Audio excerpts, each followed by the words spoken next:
Bueno, vamos a hablar de presupuesto, pero vamos a hablar de también las tensiones, las internas en la legislatura, pero sobre todo de presupuesto para tratar de bajarlo al llano. Le agradecemos a Félix González, que está con nosotros. Bienvenido, Félix, ¿cómo va? Muy bien, senador provincial por el peronismo que votó en contra del presupuesto ayer en el Senado. Gracias por venir. No, a ustedes. Félix, ¿se ha tornado para algunas cosas una oposición medio blanda el PJ en la legislatura? No, no creo. O sea, me parece que mi crítica y mi voto ayer y la decisión nuestra de no acompañar tiene que ver primero con un problema institucional que estamos debatiendo mal.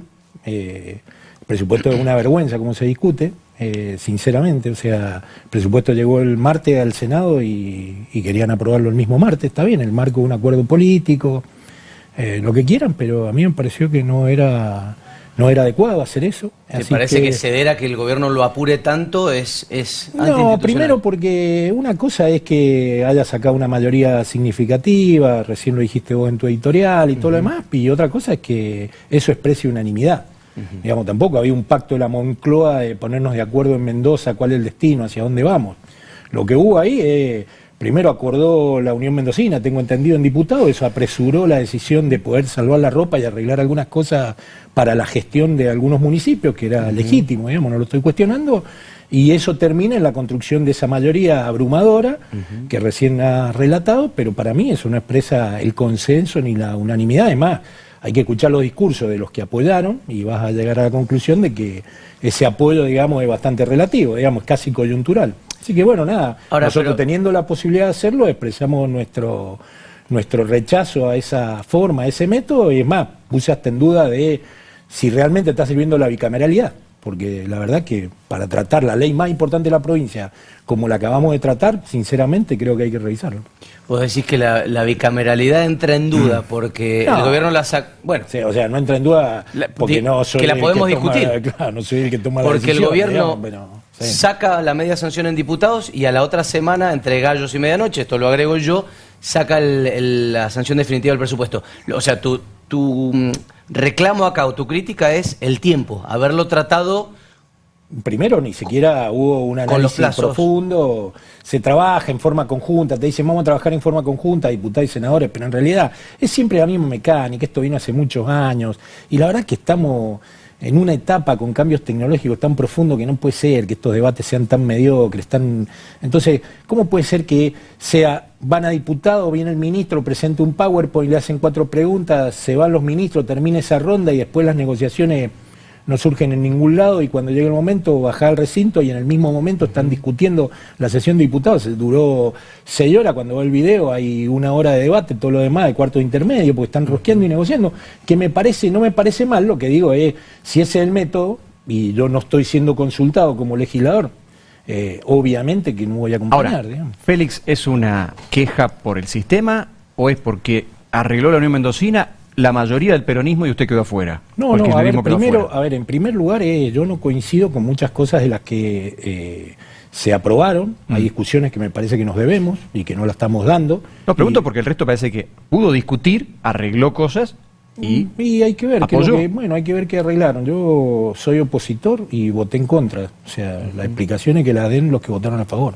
Así que no, para mí no es tan complejo. Entiendo que hay acuerdos de gobernabilidad entre los municipios, el gobierno provincial, me parecen legítimos que lo sigan. Ahora, eso a nosotros no nos incluye y si no nos incluye no tenemos por qué acompañar algo que no lo vemos adecuado para el conjunto de los mendocinos. A ver, tiro temas concretos. Eso para mí hay que revisar, no podemos tirar 291.000 millones todos los años en el subsidio al transporte. Nosotros creemos que hoy hay cambios tecnológicos que permitirían que Mendoza haga acuerdos para tener nuevas plataformas y sacarse del medio ese oligopolio, que hay que ponerlo en caja y ordenarlo. 291.000 millones, eso es el equivalente a lo que recauda, o sea, a lo que pagan todos los mendocinos de impuesto inmobiliario y de impuesto automotor. Pero si sacan eso, hay que pagar el boleto más caro. No, eso es el planteo que nos dicen. Si no le aprueban el rollover, hay que pagar el boleto más caro. No, lo que hay que revisar es el sistema. Yo creo que hoy están en condiciones de hacerlo. Tenés a Uber en Mendoza. ¿por qué no te sentás a discutir cómo armás una nueva plataforma ¿Cuál con es la nuevos propuesta? jugadores, por ejemplo? ¿Cuál es la propuesta, Félix? Esa, por ejemplo. A ver. Esa, por ejemplo. ¿Por qué no rediscutir el sistema y en vez de estar transfiriendo subsidios a un grupo empresario... Oligopolio. A un oligopolio, sí, totalmente. Un oligopolio, un conjunto de empresas directamente. Que son las líneas de colectivo, las empresas de las líneas de colectivo. Si el servicio es público y lo va a administrar y lo va a financiar el Estado, a mí me parece que hay que trabajar en otra línea como posibilidad, por ejemplo, esta de llegar a acuerdos con plataformas y generar un nuevo sistema de administración donde no haga falta tener 5 grandes empresas, sino que se pueda trabajar con pequeñas empresas, con unidades individuales, con gente que pueda invertir pequeño capital, pymes, para que entren en el sistema, si lo que hay que administrar es la plataforma, y eso se puede hacer. O sea, sumar pymes que sirvan de transporte y bajarles a ellos un subsidio menor. Y yo estoy seguro que si revisamos esos números, lo que pasa es que no está nunca la posibilidad de discutirlo. Ven y te dicen, no, hay que poner 291.000 millones, porque si no el sistema, si no hay que aumentar el boleto a la gente. Lo que pasa es que no es una discusión que haya que dar con el presupuesto, hay que darla antes. Bueno, sí, por supuesto, hay que traer ideas superadoras, pero uno lo ve reflejado cuando llega el momento de la discusión del presupuesto. ¿Y no puede presentar usted un proyecto de ley en ese sentido? No, pero es que no es una discusión de presentar proyectos de ley. Esta es una discusión que tiene que tomar la gestión y la administración. Entonces, bueno, pero ya que no nace de ellos, usted tiene una banca en el Senado de la provincia. El gobierno toma una definición de cómo se tiene que administrar. Te pongo un ejemplo. Ahora vos me decís proyecto de ley. Vi la discusión en relación con el tema de taxis y de remisas y de Uber y todo lo demás. Y las propuestas que hice no las tuvieron en cuenta. Tienen la mayoría. Me pasaron la máquina a votar y hasta luego. O sea, estas son decisiones de gestión que me parece, insisto, me parece legítimo que las tomen. Ahora, no tengo por qué, si no me siento interpretado por esas decisiones, acompañarlo. Lo tomo a Julián de su editorial. ¿Hacia dónde va el peronismo? Una pregunta que me excede, digamos, pero escuché el editorial de... Me parece que te perdiste la primera parte. No, estaba ahí escuchándote atrás. Estábamos ahí con Kirchner escuchando. Sí, miré, ya dije por dónde viene el editorial. Y bueno. No, mira, primero te voy a ser sincero, o sea, hay una mirada muy naif sobre el tema de la construcción política, en el sentido de la construcción de liderazgos. O sea, los liderazgos, una vez que se construyen y uno logra que haya una adhesión popular a lo que has construido y todo lo demás, eso genera, digamos, un capital, un recurso que vos después administrás. Y por supuesto que va a venir otro y te lo va a competir, ¿no? Y es legítimo y así está bien que suceda. Y es legítimo de tu parte querer mantenerlo también y pelear porque no te lo volteen. Exactamente, pero ¿cuál es el tema? Cuando vos decís Cristina sí, Cristina no, yo lo que digo es, debatamos las cosas que vienen en la Argentina, lo que va a pasar en la Argentina, y ella está aportando ese debate independientemente de la mirada que tenga. No es un tema de que la desplazás porque... Pero perdón. Dale, termina. Te redondeo la idea. Sí, perdón. A ver, te pongo un ejemplo concreto. Cristina está planteando, por ejemplo, que hay que discutir una ley de segunda oportunidad por el tema del endeudamiento que tienen las familias, de cómo se resuelve eso. Plantea los modelos que hay en distintos lugares del mundo para discutir eso. Vos se reúne con los economistas, lo que está planteando es un modelo hacia adelante. O sea que estamos en la construcción de un debate de cara al futuro, independientemente de la lectura que se haga. Y el peronismo no es un problema de si se acerca a Cristina o no. El problema es cuáles son las otras ideas que tiene. A mí entonces, me parece cuando me decís vos, los gobernadores se midieron ahora contra Milei. ¿Y cómo le fue al resto de los gobernadores? Cornejo tuvo la viveza, Cornejo viene saltando de liana. Pero pará, digamos, yo cuando no hablé de esos gobernadores, no hablé de las Provincias Unidas. Si mencioné gobernadores, hablé de los gobernadores del peronismo que estaban empezando a acercarse cuando parecía que subía... Pensé que hablabas de los que están construyendo la Avenida del Medio. No. De los que están construyendo la Avenida del Medio creo no haber hecho mención y les fue muy mal. Pero pará, vos me das un ejemplo concreto de un proyecto que está trabajando Cristina Kirchner, que es el de segundas oportunidades. Podríamos nombrar 2 o 3 más. Para mí ese ejemplo no alcanza para decir que el peronismo está dando los debates que tiene que dar para un proyecto de país, para propuestas concretas, parlamentarias, etcétera. De hecho, la campaña, no solo del peronismo, todo fue bastante pobre, pongamos un freno. Y creo que, por el contrario, sí se está gastando toda la energía en ese debate, en Cristina sí, Cristina no, Axel sí, Axel no, y que va mucho más allá de perder elecciones, porque lo que te hace es que no te surja otro liderazgo unánime, por ejemplo, como sí lo tienen los otros y por lo cual les han ganado. Acá Cornejo es unánime, Milei es unánime, Macri ahora no, pero en su momento fue unánime. Pero de todos modos, creo que la pregunta de Pablo no iba sobre mi editorial, va sobre algo mucho más amplio, que es ¿a dónde va el peronismo? Cristina, no, lo que estás planteando, a ver, en primer lugar, Cristina no es candidata, obviamente, o sea que esa discusión se va a sortear entre otros dirigentes, eso también pero está lo que muy quiera claro. ella. ¿Por qué lo que quiera ella? Porque lo que pero vos no te das cuenta que los dirigentes del peronismo experimentalmente nos lo ha van y se demostrado. sientan, pero van y se sientan con ella porque tiene un capital, digamos, hay Está gente bien. que la apoya y la sigue Pero eso sería por bancando, omisión. digamos. Y por diciendo, acción, bueno. ¿no debería estar construyendo un nuevo liderazgo?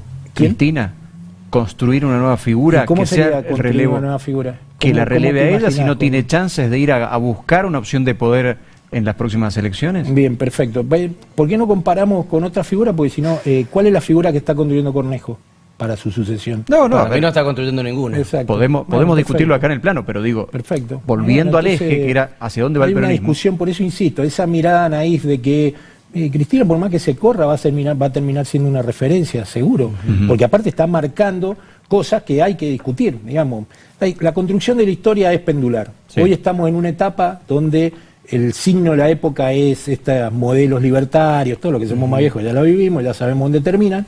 El péndulo va a volver. Algunos se cuelgan del péndulo y van para los dos lados, digamos, y así sobreviven. Bueno, insisto, Cornejo pasó del kirchnerismo, digamos, estuvo con Macri, ahora con Milei, fue inteligente, digamos, construyó una alianza, se transformó en un fenómeno barrial. O sea, ha construido una cosa local, provincial, acá es líder, y cuando cruza el desaguadero, no. Entonces, ha logrado una construcción fuerte acá, pero eso no alcanza para construir un modelo de país. Cada vez que tenemos un problema decimos, el problema es la macro, hay que cambiar la Argentina. Bueno, entonces, esa falta de capacidad para construcción, porque no es sencillo hacer esa construcción, no es tan simple ir a liderar. Yo estuve con el Pilo terminó la gobernación y dijo, me voy a construir la presidencia, se pegó un porrazo, digamos. Bueno, pero entonces, casi llega, es el que más cerca ha estado. Bueno, ponele, pero no llegó. Entonces, en definitiva, lo que digo es, son procesos históricos. Yo creo que las discusiones de las banderas centrales del peronismo, hagamos abstracción de los liderazgos y todo lo demás, están intactas.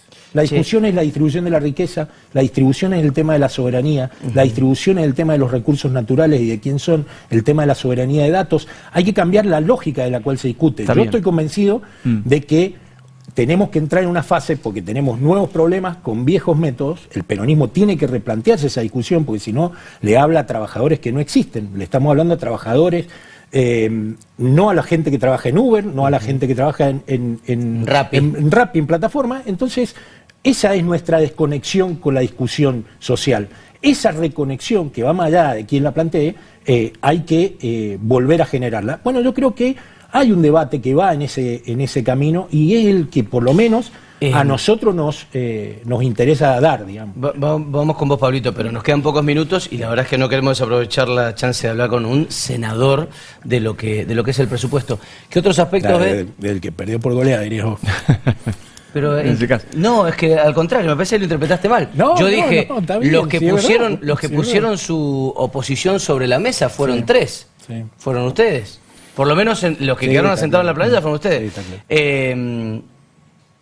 Bueno, de hecho, esa es una pregunta. ¿Ustedes creen que quedan más fuertes o más débiles cuando se desmarcan? No, yo creo que no es un problema de quedar más fuerte o más débil. A ver, yo entiendo el tema de la necesidad de gobernabilidad. Sinceramente creo que es lo que plantean los otros peronistas. Este presupuesto expresa la alianza de Milei con Cornejo. Milei se retira de todo, ajusta y Cornejo endeuda y asume obligaciones que debería asumir la nación. Está bien, la discusión después, si no lo hace, lo perdemos igual, entonces tenemos que arreglar la ruta, tenemos que arreglar esto, está bien. Pero la discusión es esta. Él no endeuda porque tiene que salir a tapar agujeros que el gobierno nacional se corre. Y a nivel local, ¿qué hace? Se da vuelta y le dice a los municipios, vos también te pongo este límite, el 40% de lo que recibí de educación lo tenés que poner en escuela, y los intendentes van y negocian algún mecanismo que les permite zafar de eso. Entonces, de esa cadena terminamos en esta discusión presupuestaria. Ahora, insisto con este concepto, hay 45% de la sociedad que no votó esto. Esa gente también tiene que tener representación. Bien. Hay muchos que están mirando o que nos miran en la legislatura y dicen, che, unanimidad. para bancarle todo esto. Pero usted lo planteó en un término quizá más escueto todavía. Usted plantea 45, pero en plena sesión dijo, ojo, que a partir de mayo el oficialismo va a tener 2 tercios incluso. Sí, ustedes van a ser menos que ese sí, 45. Sí, correcto. Entonces, ¿cómo hacen para expresarse? En la representación, por cómo ha quedado, vamos a ser menos. No, lo que planteé en el recinto es el reclamo a la oposición de no haber tenido la capacidad de articular para poder negociar en mejores términos mejoras institucionales. Mejoras institucionales, porque después vos estás en los pasillos y lloran y dicen, che, no puede ser, Cornejo manda a todos los jueces de él, che, no puede ser, en Tribunal de Cuentas mete más gente, che, no puede ser.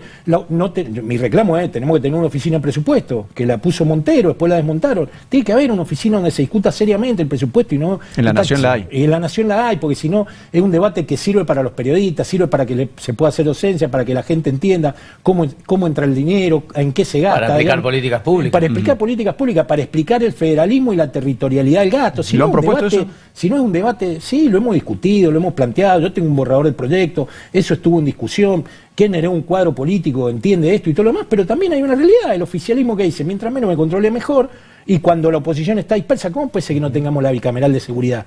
Eso es torpeza de la oposición, incapacidad. Nosotros, porque realmente para juntar a toda la dirigencia del peronismo y ordenarla y todo eso, es un problema, por supuesto, pero es un proceso que se va a dar. Yo soy optimista en eso, y a eso le suma a otro resto de la oposición. Entonces, hoy perdimos una oportunidad. Esa fue mi discusión. Porque a partir de mayo vamos a ser... O sea, van a estar más fuertes todavía en la representación, Félix, parlamentaria. Ya estamos pisando banquina con el tiempo, así que cortito, pero le echas la culpa a la oposición de que no esté funcionando, de lo que para vos es que no funcione la bicameral de seguridad. Realmente no recuerdo si se terminó de conformar, hasta no, por lo menos no se había conformado. Siempre la conduce la oposición. En plazo no se había conformado. No, el Senado no la conformó, tendría que conformarla para que llegue hasta mayo. ¿Y por qué si es torpeza de la oposición? ¿No es algo del oficialismo? No, el oficialismo, por supuesto, mira para otro lado. Si vos no estás todos los días reclamándola, mira para otro lado. Obviamente, digamos, o sea, el que está en el oficialismo sabe que eso funciona así. Eso es torpeza nuestra, y no lo planteo en términos de nombres personales, lo planteo en términos de que el sistema nos va llevando a que hoy estemos todos en un proceso de reacomodamiento. Yo soy optimista, creo que vamos a lograr de cara al futuro mejorar esto en nuestro espacio en su conjunto, pero sí me doy cuenta, digamos, que no estamos a la altura, digamos, en la legislatura a mí me parece que los debates le falta mucho más nivel. Hay cosas en las que hemos logrado consenso, la ley de bullying, por ejemplo, nos pusimos de acuerdo, salió bien, salió bien. Pero con otras cosas hemos perdido mucho. Gracias, Félix, por haber venido. Siempre interesante escucharte. Félix González, senador provincial por el peronismo. Vamos a la